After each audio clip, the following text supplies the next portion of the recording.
TNI ada dalam kecemasan hari ini karena tidak lagi merasakan ada hierarki yang dipimpin oleh seorang yang punya komando profesional itu. Jadi akibatnya publik menduga-duga di dalam TNI sendiri ada span of command yang sedikit lecet karena dilecetkan oleh peristiwa-peristiwa politik.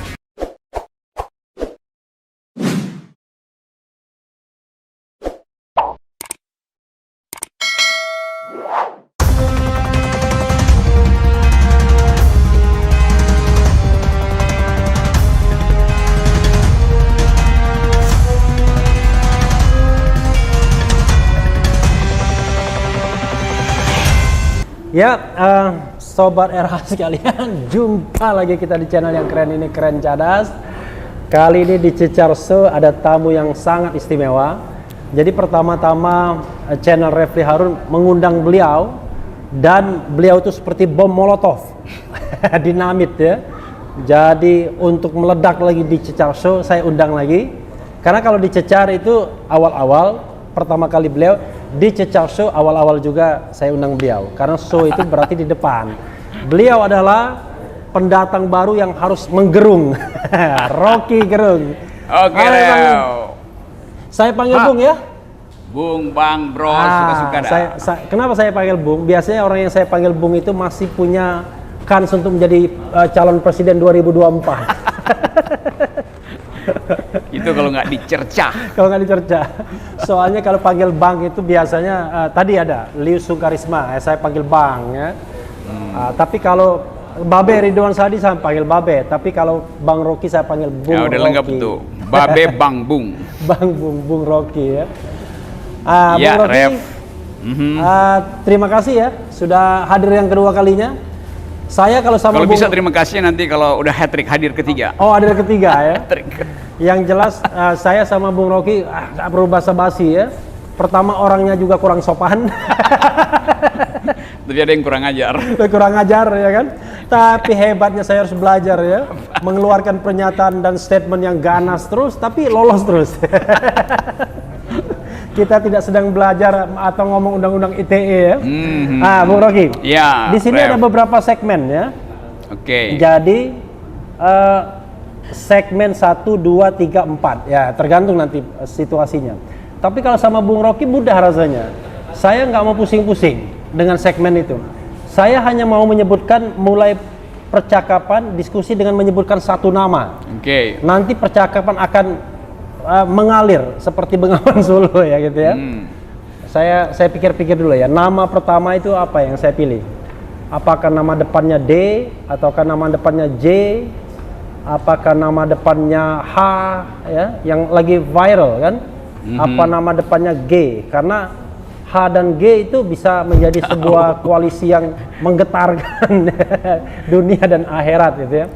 Tapi saya mau nama depannya D dulu ya. Oke. Karena apa ya? fenomena D itu fenomena yang menarik ya. Karena rupanya ada pekerjaan baru bagi military ya, army, Tentara Nasional Indonesia. Namanya adalah ya Maijen Dudung Abdurrahman. Bung Rocky, Kenapa? saya ingin komentar Anda mengenai nama ini. Okay. Mungkin lebih Apa yang terlintas gitu. yang terlintas adalah toko bunga tuh. Oh, bunga. Karena Pak Dudung lah yang membuat bunga itu dipesan oleh banyak nama tapi satu rekening. Mungkin itulah enaknya Rocky Gerung ya. Karena saya lihat itu berjajar di situ dan saya analisis tidak mungkin rakyat mengirim bunga ke situ karena satu bunga itu 1,5 juta tuh. Oke. Bunga segitu tuh. Jadi kalau ada 100 bunga di situ 100 juta. Oke. Dan karena dia seragam, nah, saya bikin kesimpulan aja bahwa itu banyak bunga tapi dipesan oleh satu orang itu. Mudah-mudahan dibayar juga oleh orang yang sama. Berarti orang itu hebat ya. Ya itu, dia dapat inspirasi dari pusat-pusat kekuasaan lalu ambil inisiatif itu. Yang penting ada bukti bahwa bunga terkirim, kira-kira begitu. Oh, bunga terkirim ya. Bunga terkirim untuk membuktikan apa? Untuk membuktikan loyalitas. Oh, loyalitas. Dia menguntungkan si penyuruh tapi merugikan tukang bunga, karena saya dengar banyak tukang bunga yang belum dibayar tuh asal ikutan. Dulu waktu zaman reformasi bunga itu kita suka ngerjain pejabat. Ya. Misalnya waktu pengadilan saudara Nuku Sulaiman itu, Nah, yang jadi, terkenal dengan. Sebentar dulu. Oh. Jadi kalau bagi sobat RH yang ini kan banyak milenial yang nonton kita ini 25 sampai 34. Disebut Nuku Sulaiman itu agak bingung juga. Nah, Nuku Sulaiman itu kasus subversif ya. Zaman dulu ada undang-undang subversif, tapi kemudian dihilangkan. Silakan, Bung. Itu teman-teman kita aktivis almarhum yang sangat berani Tahun berapa Nuku Sulaiman meninggal? Waduh, sudah reformasi sebetulnya tuh. Iya, sudah reformasi. Saya sempat ketemu sekali. Iya itu. Lihat di LBH. Jadi dia sangat berani dan melawan istana atau melawan rejim Soeharto. Sehingga dia bikin plesetan SDSB. SDSB itu judi online dulu, bukan judi online. Judi bola itu taruhan, tapi dia sebut sebagai SDSB Soeharto dalam segala bencana. Kira-kira begitu tuh. Itu sekitar tahun 95, Bung Rocky. 9 dia menjelang reformasi SDSB. Lalu dia dalam segala bencana. Diadili. Lalu kita ganggu pengadilan Jakarta Pusat. Kita telepon tukang bunga, kirimin bunga ke situ. Kasih ucapan selamat pada si hakim supaya jadi geger di situ tuh. Nah, kita juga nakal waktu itu dan nggak bayar tukang bunganya. Tapi belakangan tukang bunga itu mengerti bahwa itu untuk politik. Jadi mereka bilang, oh udah nggak apa-apa, kita kirimin ke situ tuh. Nah, kalau ini kan yang tiba ke Pak Dudung itu sebetulnya kita nggak tahu siapa yang kirim. Jadi mestinya dibayar gitu. Tapi jumlahnya waktu itu berapa bunga? 100 bunga juga? Ya mungkin 20-30 ya 20, tuh, karena dipesan dari Cikini dulu tempat karangan bunga itu. Nah, itu. Yang menarik Bung Rocky, kalau kita bicara Dudung Abdurrahman ya, kita tahu amanat reformasi itu adalah mengembalikan TNI ke barak, dihilangkan dui fungsi ABRI. Back to barracks. Ya, back to barak ya kan. Cuma yang jadi masalah adalah banyak tuduhan ya. Pada masa pemerintahan Presiden Jokowi ini, justru TNI yang sudah ogah main politik ditarik-tarik. Terbukti misalnya ada komisaris BUMN dari TNI aktif. Ya, menggantikan komisaris sipil yang digusur gara-gara kritis gitu. Ini bukan curhat, ini fakta. Yang kedua adalah ini kita bicara tentang pemulihan ekonomi dan penanggulangan COVID-19. Tiba-tiba saya sebagai ketua pelaksana harian merasa perlu, ya kan? Didampingi wakil ketua seorang jenderal angkatan darat, kira-kira begitu ya. Lalu ada juga jabatan-jabatan sipil lainnya yang juga TNI ikut. Nah, saya nggak mau menyebutkan namanya karena sekarang ini kan zaman COVID-19 kadang-kadang dibutuhkan orang itu. Iya. Berikutnya yang paling spektakuler adalah ada pekerjaan baru yaitu menurunkan baliho. Tapi ini bukan hanya soal menurunkan baliho, tapi ini seperti mau melibatkan TNI dalam sebuah pertikaian tak berkesudahan gitu ya. Silakan Bung. Jadi ini bukan sekedar difungsi tentara, tapi multifungsi dari ya? ABRI itu, dari TNI, nurunin baliho, jadi komisaris, di satgas segala macam itu. Ini artinya rejim itu nggak punya pride, nggak punya harga diri itu untuk menganggap bahwa kita kuat, rejim ini kuat karena dilindungi oleh demokrasi itu. Ya. Jadi kalau dia masih mengundang tentara masuk ke istana, itu artinya rejimnya rapuh sebetulnya kan. Jadi tanda rejim rapuh itu mengajak ulang TNI untuk masuk dalam kekuasaan. Padahal dari awal kita putuskan bahwa kembalikan politik ke dalam wilayah civilian values itu. Iya. Civilian values, seringkali orang salah menganggap bahwa pemerintahan sipil artinya pemerintahan orang sipil. Nggak begitu. Yang berkuasa bukan orang sipilnya tapi nilai-nilai sipilnya. Karena itu mesti disebut bukan civilian supremacy, tapi the supremacy of civilian value gitu. Yang supreme adalah nilai-nilai sipil. Walaupun dia militer presidennya, purnawirawan misalnya, tapi dia mesti tunduk pada nilai-nilai sipil kan itu. Jadi kelihatannya rejim ini nggak ngerti bahwa demokrasi ini kita maksudkan supaya civilian values itu tumbuh di mana-mana. Nah sekarang bahkan orang sipil itu udah belaga tentara kan. Karena terkontaminasi dengan biasanya salah satu cirinya adalah apel siaga biasanya. Ya apel siaga, dikasih seragam segala macam itu jadi sesuatu yang memburuk sebetulnya dan diamati oleh internasional, dan itu yang salah satu penyebab kenapa indeks demokrasi kita diturunkan di dalam banyak skala dunia tuh. Yang jelas partly free kita kan. Yep. Negara yang separuh bebas. Ya. Dan itu sejak 2016 loh Bung Rocky. Artinya kan sejak pemerintahan Presiden Jokowi.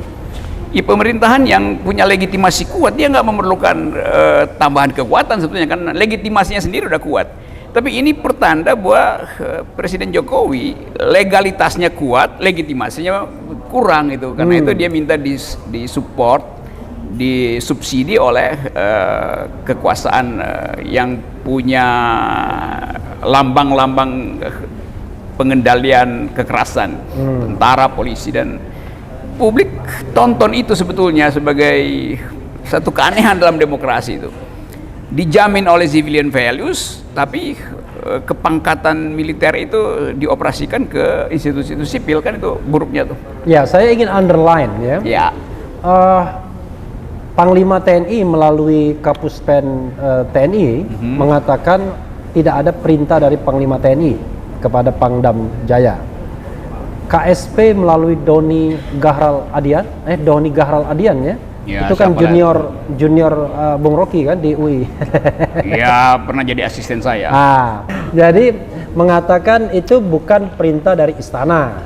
Dia pastikan itu kan sebagai orang yang lalu lalang di televisi menjadi jubir KSP dan jubir untuk media ya. Oke. The question is ya kan, mungkinkah seorang Dudung ya itu melakukan itu secara independen? Kalau Panglima TNI kan yang bisa yang berkuasa ke dia untuk memerintahkan itu paling Kasat, KSAD. Tapi KSAD kan terlalu berlebihan. Mungkin juga Panglima TNI. Dan it could be possible istana. Tapi ini nggak ada yang ngaku. Mungkinkah seorang Dudung ya bertindak dengan independen mengenai soal ini?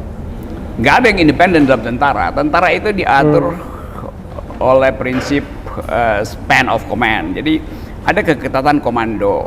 Tidak mungkin Dudung itu mengambil inisiatif tanpa membaca bahasa tubuh Presiden Jokowi, tanpa mengendus psikologi istana itu. Jadi saya kira Pak Dudung itu sebetulnya dengan kemampuan intuisi dia menganggap dia akan diprotek oleh istana. Karena kan semua orang tahu bahwa Habib Rizik itu beroposisi dengan istana tuh. Jadi kalau dia menanam jasa, iya, itu ada potensi untuk dapat hadiah, ada jabatan kosong di Angkatan Darat yang tertinggi ya.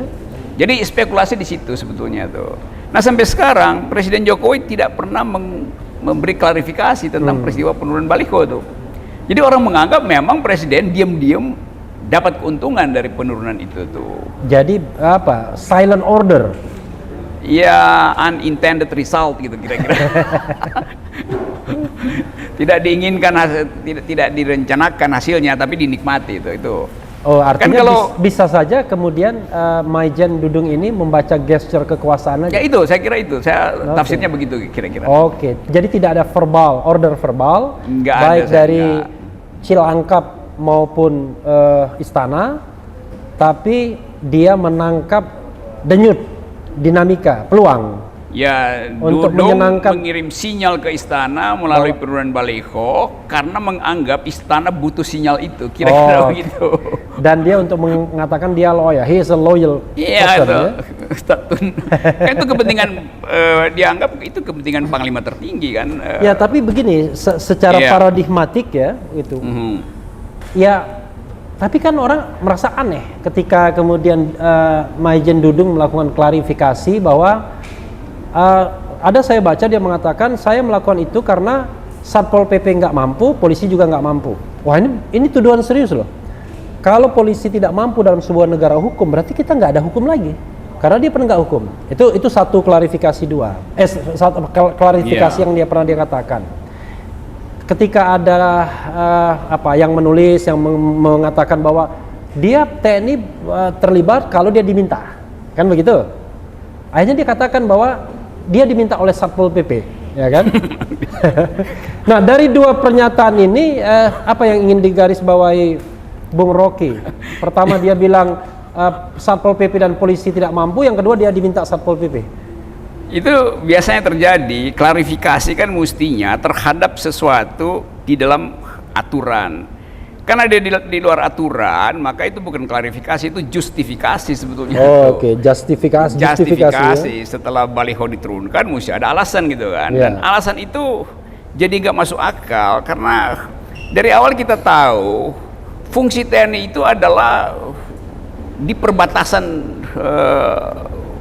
di Kalimantan Utara, di perbatasan Papua, Ambalat di Laut Cina Selatan. Laut Cina Selatan kan dia mesti ada di situ tuh. Jadi kalau dikatakan itu diminta atau menolong Satpol, it is too good to be true gitu. Kalau lagu begitu bunyinya. Oke. Ada pernyataan yang ketiga yang juga lucu ya. Dia mengatakan, loh, kalau kita kaitkan dengan fungsi pertahanan ya, kan kalau konstitusi kan membagi pertahanan dan keamanan, kapan kerjanya? Itu kan. Ya dia ingin mengatakan ya kita nganggur-nganggur aja, serangan kagak ada, ancaman kagak ada, ya sudah turunkan baliho aja, kira-kira begitu ya. Ini tafsir saya sendiri, tapi dia mengatakan bahwa kapan kita mau kerjanya? Akibat dari cara berpikir itu akhirnya dia diserang bukan oleh militer asing tapi oleh mak-mak. Diserang oleh netizen kan. Nah kalau diserang netizen, tentara itu nggak punya kemampuan untuk membaca potensi serangan itu. Karena di dalam tentara ada prinsip namanya army readiness. Artinya kesiagaan 24 jam itu. Bahkan ketika dia piket, dia sebetulnya lagi inspeksi itu. Nah akhirnya kita kehilangan doktrin itu. Kapan ada army readiness? Kalau setiap saat Panglima harus mengintai di mana Satpol yang nggak bekerja itu, maka dia datang sendiri atas inisiatif sendiri kan. Jadi Anda tidak mampu, mari kami bantu. Ya, jadi dia tafsirin sendiri kalau Satpolnya nggak bekerja itu berarti dia minta bantuan TNI. Itu kan melanggar. Walaupun dalam berita lain saya baca Satpol PP mengatakan nggak pernah minta bantuan. Pasti Satpol PP dari awal tahu bahwa itu jawaban akal-akalan dari Pangdam kan. Karena kata FPI bilang kami baik-baik aja dengan Satpol PP, nggak ada masalah katanya. Iya, ini kan wilayah Tanah Abang itu, wilayah Petamburan itu semacam Bronx itu di New York, seluruh kejahatan ada di situ tuh. Tetapi orang ingin lihat ada semacam si pitung di Tanah Abang itu, maka Habib Rizik mengambil si pitung alih. Dari gua hantu ya. Bang Pitung itu adalah Habib Rizik kan, bagi umat di situ tuh. Jadi justru Habib Rizik dianggap sebagai pelindung, bukan kriminal gitu kan. Nah karena itu waktu baliho diturunkan itu rakyat di situ juga merasa loh ini kan jagoan kita, jagoan yang melindungi kita. Ngapain dia balihonya dipaksa turun oleh tentara? Dan ya mungkin bisa juga dilakukan semacam diam-diam diturunin lalu difoto disebarkan. Ini pasang panser di situ kan. Itu artinya apa ada teroris di dalam situ yang mesti diciduk, itu kan berlebihan show of force-nya itu. Ada yang menganalisis ya, termasuk saya lah. Iya.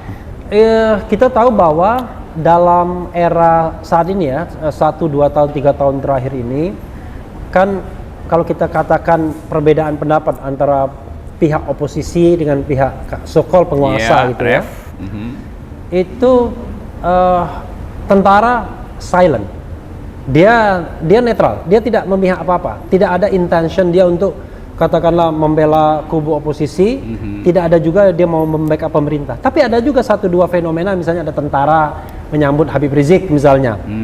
ada tentara yang baca salawat dan lain sebagainya. Nah, ada ya kita katakan juga ada kecemburuan barangkali TNI kepada saudara adik kandungnya atau adik tirinya, ya kan? Saya nggak menyebutkan institusinya apa. Jadi dia silent. Tapi di sisi lain, kok penguasa merasa, waduh, kalau kita tidak di backup oleh TNI, nanti jangan-jangan kubu oposisi ini makin gencar menyerang kita dan kita tidak punya pertahanan. Itu bisa nggak dipertanggungjawabkan analisis seperti itu? Artinya memang sengaja ditarik oleh pemerintah sekarang ini. Memang itu real politicsnya begitu. Tapi ketakutan istana itu tidak boleh jadi alasan untuk menyeret tentara ke dalam persamaan politik itu atau komposisi politik di Petamburan. Kan nggak fair kalau istana tidak mampu menandingi hegemoni Habib Rizik lalu pakai kekuatan fisik tuh, walaupun itu hanya pameran. Panser itu adalah sesuatu yang serius kalau dikeluarin panser kan. Yeah. Nah, simbol-simbol itu yang tidak berhasil untuk meneduhkan suasana politik gitu.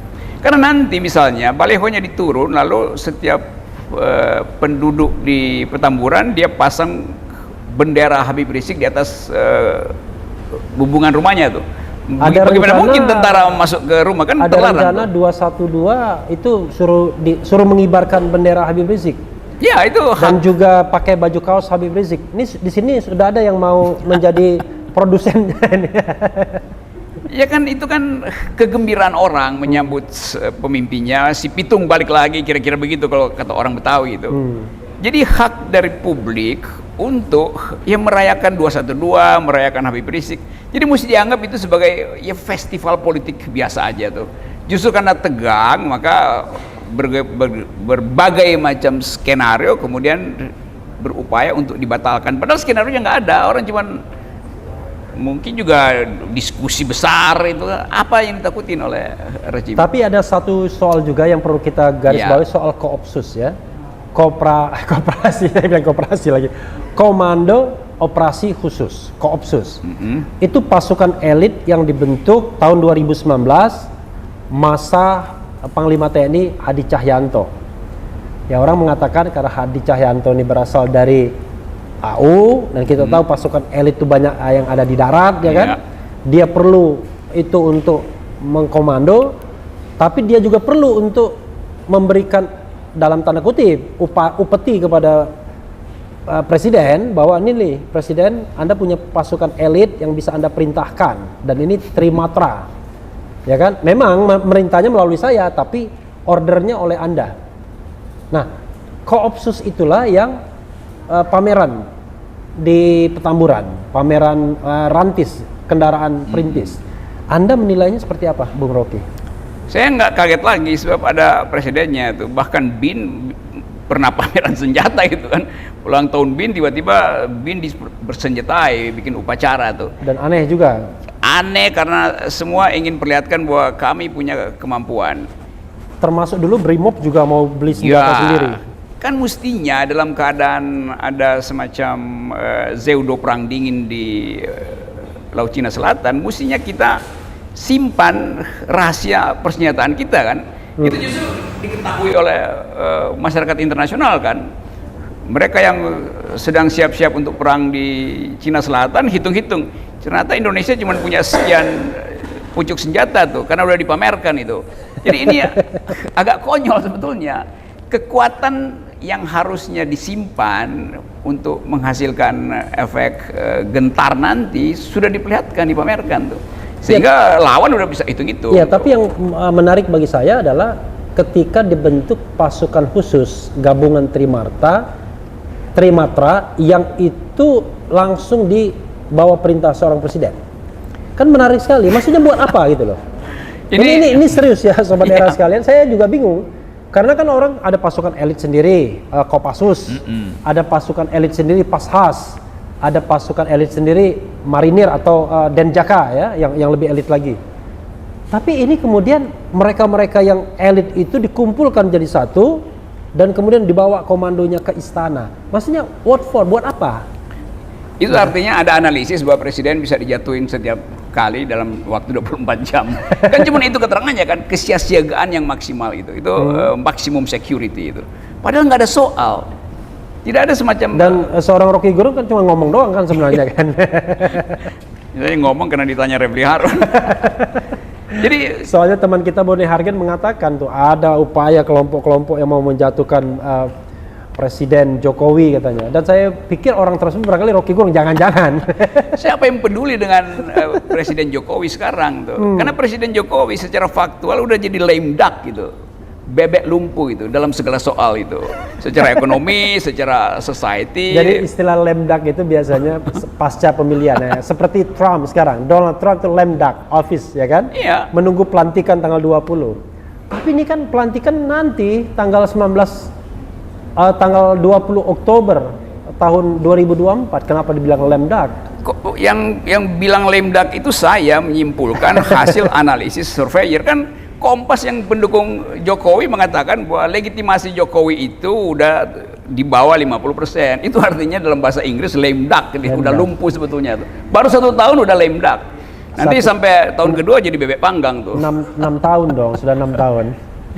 Nah, ini tadi ya soal Dudung ya. Jadi saya ingin Bung Rocky ada closing statement soal Dudung dan fenomena TNI dalam politik ini. Sebelum kita beranjak kepada pertanyaan figur lainnya. Kira-kira gimana? Gitu. TNI ada dalam kecemasan hari ini. Karena tidak lagi merasakan ada hierarki yang dipimpin oleh seorang yang punya komando profesional itu. Jadi akibatnya publik menduga-duga di dalam TNI sendiri ada span of command yang sedikit lecet karena dilecetkan oleh peristiwa-peristiwa politik. Jadi saya ingin agar supaya betul-betul TNI memperbaiki posturnya sekaligus citranya pada publik. Karena itu betul yang diucapkan kemarin oleh Pak Gatot supaya lakukan reformasi lebih serius di dalam tubuh TNI itu. Supaya kita balik pada pengertian awal reformasi bahwa TNI dirancang untuk jadi tentara profesional itu.